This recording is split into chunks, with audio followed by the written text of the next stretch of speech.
play, and we'll go to line number 5 and say good morning to the independent member in the House of Assembly for Mount Pearl Southlands, Paul Lane. Paul, you're on the air. Good morning, Paddy. How are you this morning? Best kind. How about you? I'm number one, or top shelf, as you would say. I'd love to hear it. Yeah, good. Paddy, I just wanted to, comment on the agreement, I guess we can call it, that was reached with the three Indigenous leaders and the province on the methyl mercury. Right.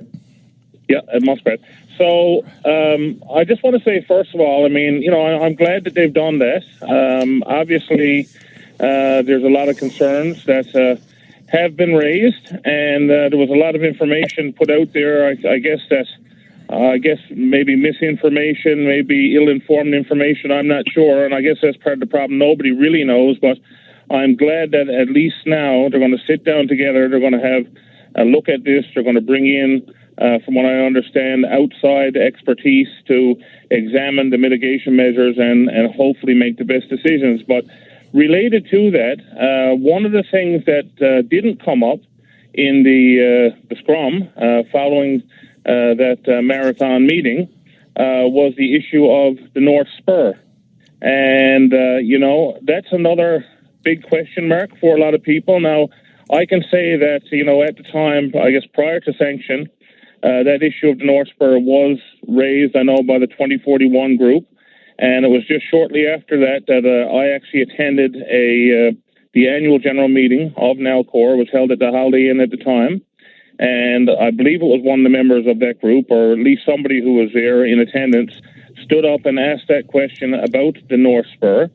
And Mr. Martin deferred the question to Mr. Bennett, and Mr. Bennett said that NALCOR was well aware of the issues surrounding the North Spur, that they had an engineering solution for the North Spur, and that the cost of that solution was all included in what was then the projected cost numbers for the overall project. Now, we've seen since that time, obviously, a whole bunch of assumptions, or false assumptions, I guess you could say, whether related to the project, whether it be around costs, whether it be around, the time it would take to get the project done, whether it be around projected oil prices and a whole bunch of things that, have obviously proven not to be what was originally put forward. So that would only lead one to believe that, maybe the assumptions they've made now on the North Spur, perhaps those are not correct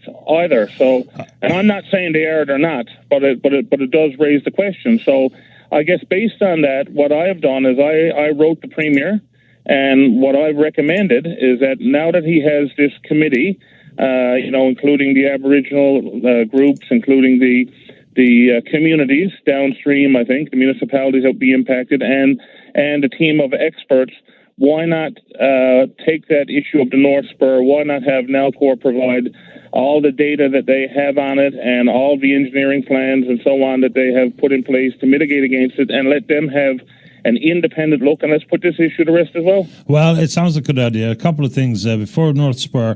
The one thing that hasn't been discussed about the agreement that was reached the other night is that the Nazi government, for instance, put out a news release, I guess it was yesterday, talking about the agreement, but also that when NALCOR and the government presented a variety of engineering reports about ice management and the need to flood the reservoir this fall or winter, they are still looking at that through an independent body. So the Nazi government took the engineering reports, and so that hasn't been finalized because there's no way the independent review has happened yet. So I don't think even all of those issues that were so-called settled or compromised reached, I don't even think that's true yet until we see what the independent review of the engineering says. So North Spur, they say that it was included in the DG3 numbers. We now know that's not true because well after that, we were still looking for information about a contract for whoever the engineering company would be to stabilize that piece of quick clay or marine clay. We don't know what the end cost was for that contract. It was certainly not included in its final form in the DG3 numbers. We have never seen an independent review of the engineering plan because when NALCOR says that they have the so-called experts on their side who have looked at it, the two engineers, their names escape me at the moment, but They very clearly said they didn't have enough information to give it an actual thumbs up or a green light, period. So if that's the case, we have all those unknowns still in play. We don't know exactly what the cost is and or what the schedule is and what effect the cost overruns and or the schedule being obliterated, what that has to do with the North Spur. And there has never been an independent review with all the facts in play. So there's a big question still to be asked on that. And can't even overlook the fact there's not even an appropriate warning system and or emergency preparedness plan in place for downstream either. Yeah, you're absolutely right, and I'm glad you mentioned that because in the letter I sent to the Premier, that was the second recommendation that I did make to him. One was that, as I said, that the North Spur would be included in the independent review, and that the second point I made was actually to look at putting an emergency plan in place for the communities downstream should the North Spur fail, and God help us if it ever did. I certainly hope it wouldn't, but if something were to happen, you should always have an emergency plan in place. But, Paddy, again, going back to that meeting that I attended, that was the annual general meeting of Nalcor. As I said, there was members of the general public there asking questions, and that question was asked, and that answer was given. And then when when those things happen and the public asks questions and then they're given answers which turn out not to be factual,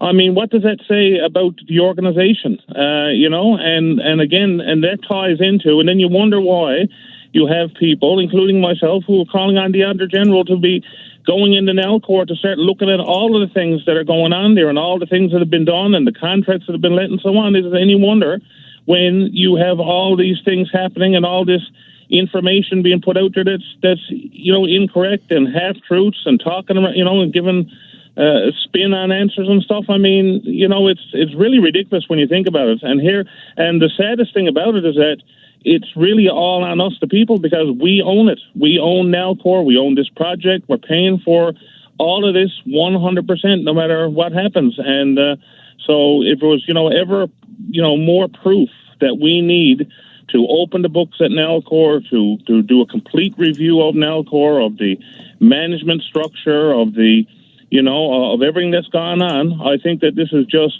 more proof that needs to be done. Well, look, opening up the books and the Auditor General going in for a comprehensive look is long overdue, even if it's just for the comfort of the people of the province. It's not about allegations or accusations. It's just never been done.